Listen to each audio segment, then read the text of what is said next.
This is the Hidden Killers podcast with Tony Brueski, featuring retired FBI Special Agent Jennifer Coffindaffer. The case against Richard Allen as the Delphi murderer, it is continuing on the rails, I guess a little more on the rails than it has been, as it's gone off the rails so many times. We're on a whole different track now, I think, though. Joining me to discuss, Jennifer Coffindaffer, retired FBI Special Agent. One of the big things that we're hearing, again, is the confession over 60 times during his 22 months in custody. Of course, we're questioning, his state of mind. This man was literally eating his own feces at some point in time.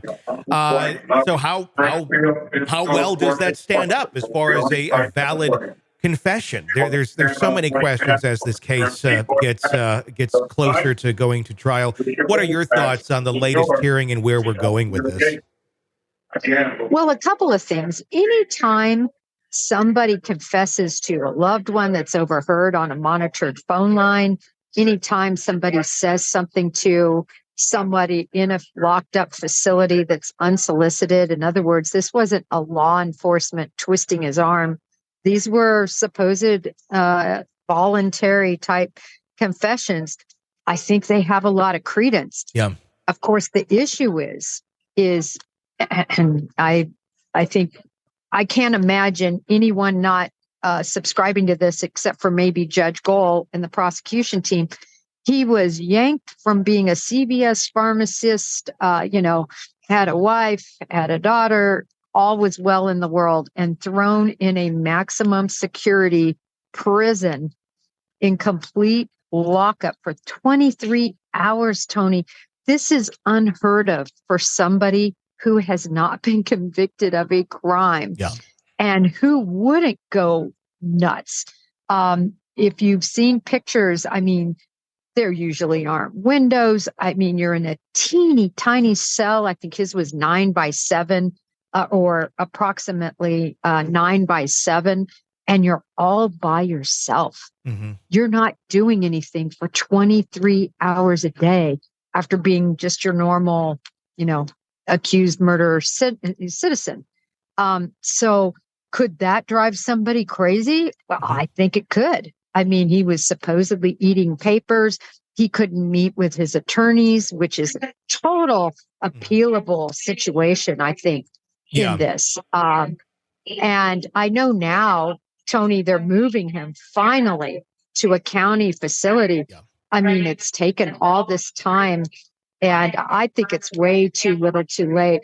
I think this case has a lot of issues, but if he confessed, those confessions might be quite real, and he may have done this. I think it's a very valid question. We don't know. He may have done this.